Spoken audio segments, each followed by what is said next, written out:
रहीम। अस्सलाम वालेकुम व्यूअर्स, कैसे हैं आप सब? उम्मीद है कि सब खैरियत से होंगे। आज मैं आपके साथ शेयर कर रही हूँ दाल कचौरी बनाने की रेसिपी। इसके लिए हम देख लेते हैं कि हमें किन किन चीज़ों की ज़रूरत पड़ेगी। सबसे पहले डो गूंदने के लिए मैंने यहाँ 2 कप मैदा लिया है। उसके साथ 1/3 टीस्पून या हस्बे ज़ायका नमक आप लेंगे और 2 to 3 टेबल स्पून हम आटे में डालकर देखेंगे जितनी हमें ज़रूरत पड़ेगी। जैसे ये आटा बाइंड होना शुरू हो जाएगा उतना हम घी या ऑयल लेंगे। उसके बाद हम फिलिंग की तरफ आ जाते हैं। दाल की जो हमने फिलिंग बनानी है उसके लिए यहाँ मैंने हाफ कप दाल ली है, मूंग दाल है ये, और इसको मैंने तकरीबन 2 घंटे पहले पानी में भिगो दिया है। सबसे पहले मैं इसे पानी से निकाल के छलनी में रख दूंगी ताकि इसका पानी जो है वो अच्छे तरीके से ड्रेन हो जाए। इसमें बिल्कुल भी पानी नहीं रहना चाहिए। उसके साथ मैंने यहाँ पर 4 टेबल स्पून बेसन लिया है। अगर आप लेवल करके लें तो 4 टेबल स्पून लें, अगर भर भर के लें तो 3 भी काफ़ी होंगे। ये जो है दाल में थोड़ी बहुत जो नमी रह जाएगी उसको ख़त्म भी करेगा और टेस्ट भी बहुत अच्छा देगा मसाले में। इसके साथ अनारदाना लिया है मैंने 1 टेबल स्पून। इसको मैंने अच्छी तरह धोकर दरदरा पीस लिया है। 1 टेबल स्पून ही ज़ीरे और सूखे धनिया का पाउडर है जो कि भून कर बनाया हुआ है मैंने इन दोनों चीज़ों को। 1/2 इंच का टुकड़ा मैंने जिंजर का लिया है, उसको कद्दूकश कर लिया है। मतलब आप पेस्ट भी बना सकते हैं। अगर आपके पास अदरक पाउडर हो तो 1/2 टीस्पून आप वो ले लें। 1 सब्ज़ मिर्च है जिसको बारीक बारीक काटा हुआ है। 1 टीस्पून ज़ीरा, 1 टीस्पून 1/2 टीस्पून सॉरी मैंने ये लिया है आमचूर पाउडर। अगर आप अनारदाना ना लें तो फिर आप ये 1 चम्मच भर के ले सकते हैं। इसके साथ यहाँ पर मेरे पास रेड चिली पाउडर है 1/3 टीस्पून, 1/3 टीस्पून ही चिली फ्लेक्स हैं, 1/2 टीस्पून मैंने हल्दी ली है और 1/2 टीस्पून ही गरम मसाला पाउडर लिया है और 3 टेबल स्पून फिलिंग बनाने के लिए ऑयल जाएगा और उसके अलावा फ्राइंग के लिए हस्बे ज़रूरत ऑयल हमें चाहिए होगा।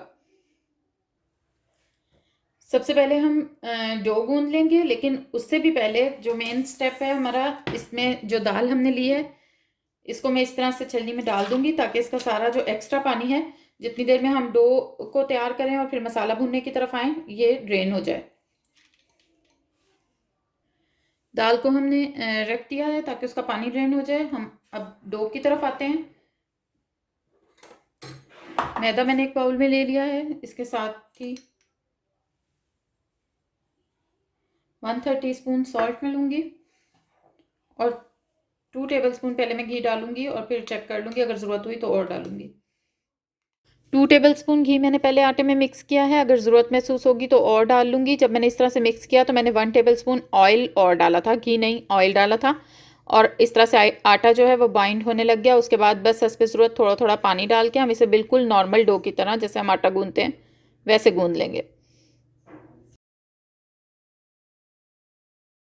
दाल को रखे हुए में तकरीबन आधा घंटा हो चुका है। इसको अब हम किसी भी मिक्सी में डाल के और सिर्फ 5 से 10 सेकंड के लिए झटके देकर चलाएंगे। मैं आपको दिखाती हूँ किस तरह पल्सेस जिस तरह जिसे कहते हैं। हमने इसको मुस्तकिल और ज़्यादा देर पीसना नहीं है, सिर्फ दरदरा करना है इस तरीके से।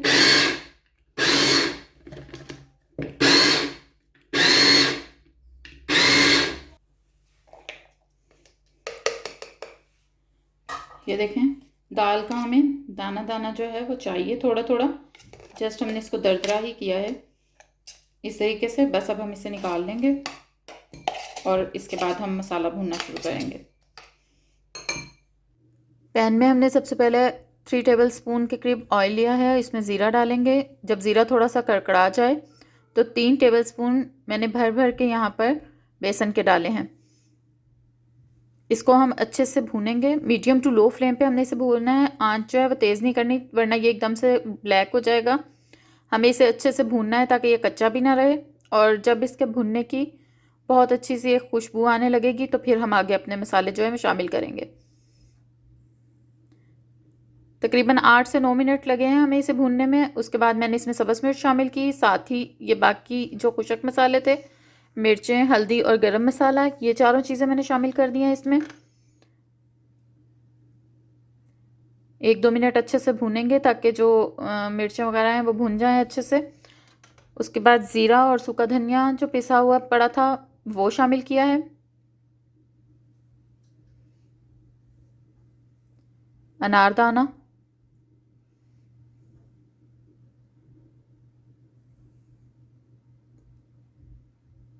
यहाँ अब 3 से 4 मिनट तक हम मसाले को अच्छे से भून लेंगे ताकि सारे मसाले जो हैं वो भून भी जाएं अच्छे से और मिक्स भी हो जाएं। उसके बाद हम इसमें दाल शामिल कर देंगे जो हमने दरदरी पीस के रखी हुई है। दाल शामिल करने के बाद हम इसे 4 से 5 मिनट तक इसी तरह मीडियम टू लो फ्लेम पे भूनते रहेंगे।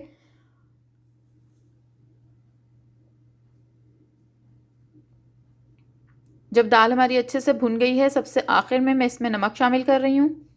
हस्बे ज़ायका आप शामिल कर सकते हैं, मैंने 1.5 टीस्पून शामिल किया है। और इसके साथ ही आमचूर का पाउडर।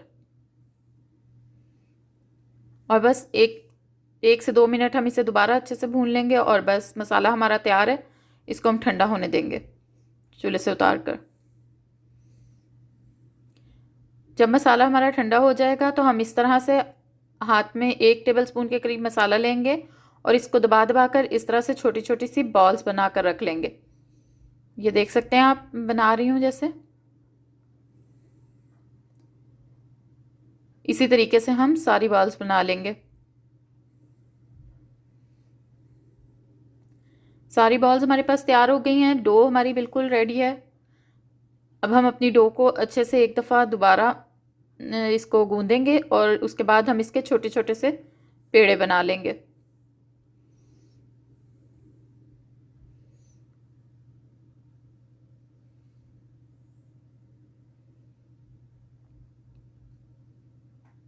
इस तरह पहले मैं आटा अलग करके रखती जाऊंगी एक एक पेड़े के बराबर का, और फिर इनको अच्छे से गोल कर लेंगे हम, कोई क्रैक वगैरह ना रहे इनमें। इस तरीके से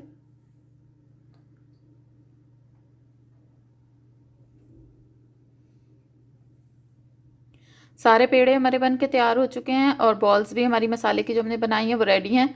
अब मैंने हल्का सा हाथ को ऑयल लगाया है, ज़्यादा ऑयल नहीं लगाएंगे क्योंकि आटे में ऑलरेडी काफ़ी घी वगैरह है और वो इतना चिपकेगा नहीं। अगर ज़रूरत महसूस हो तो थोड़ा सा लगा लें। इसको हम फैलाएंगे, जो हमने एक छोटी से पेड़ा अपना बनाया था, और फैलाना हमने इस तरह से है कि किनारों से हमने इसे बारीक करना है, दरमियान में से ज़्यादा नहीं करना, क्योंकि जब हम मसाला भर के इसको इस तरीके से लॉक करेंगे और घुमा के जब हम इसे फ्लैट करेंगे, अगर हमने दरमियान में से इसको बारीक किया तो ये फट सकता है। इसे कहीं से भी फटना नहीं चाहिए। इस तरीके से हम बना लेंगे अपनी सारी कचौरियाँ। ये आप देख सकते हैं, एक और मैं आपके सामने बनाऊंगी। इस तरह से किनारों से हम पतला करेंगे, दरमियान से हम ज़्यादा नहीं छेड़ेंगे, और उसके बाद इस तरह से हाथ पे रख के एक बॉल लेके इसको अंदर दबाते हुए अच्छे से हम ऊपर से बंद कर देंगे, और बहुत अच्छी तरह से इसे बंद करेंगे ताकि ऑयल में जाके ये खुल ना जाए।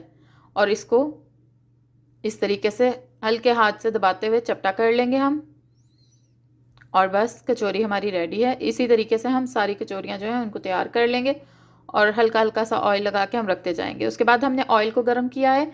ऑयल को हमने बहुत ज़्यादा गर्म नहीं करना, बस इतना गर्म करना है कि जब हम इसमें कचौरी डालें तो वो नीचे बैठे, लेकिन हल्का हल्का सा बबल आना चाहिए। जैसे अभी मैंने आटा डाल के चेक किया था, सिर्फ इतना गर्म, बहुत तेज़ गर्म ऑयल नहीं करना है हमने।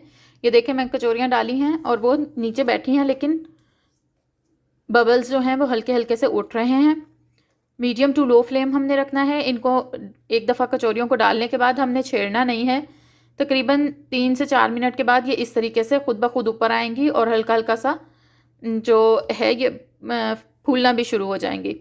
और इसी तरीके से हमने इनको, जब एक तरफ से हमें लगे कि ये पक गई हैं, तब हम इनकी बहुत हल्के हाथ के साथ साइड चेंज करेंगे और फिर उसके बाद दोबारा हम इन्हें 5-6 मिनट दूसरी साइड से भी पकने देंगे, बहुत ज़्यादा छेड़ेंगे नहीं। और जब दोनों साइड से पूरियाँ गोल्डन ब्राउन हो जाएं, तकरीबन 12 से 13 मिनट लगे थे मुझे, और फिर हम इन्हें एक टिश्यू पेपर पे निकाल लेंगे। और पूरियाँ जो हैं वो हमारी बिल्कुल रेडी हैं। इसी तरीके से हम बाकी सारी भी फ्राई कर लेंगे।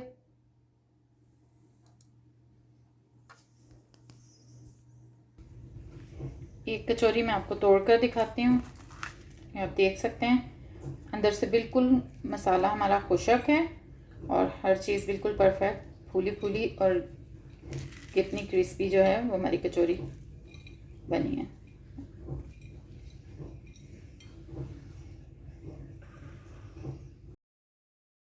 वीडियो अगर पसंद आए तो लाइक और शेयर कीजिएगा, कमेंट्स में बताइएगा कि आपको कैसी लगी। नेक्स्ट वीडियो के साथ मिलेंगे। Thanks for watching. अल्लाह हाफिज़।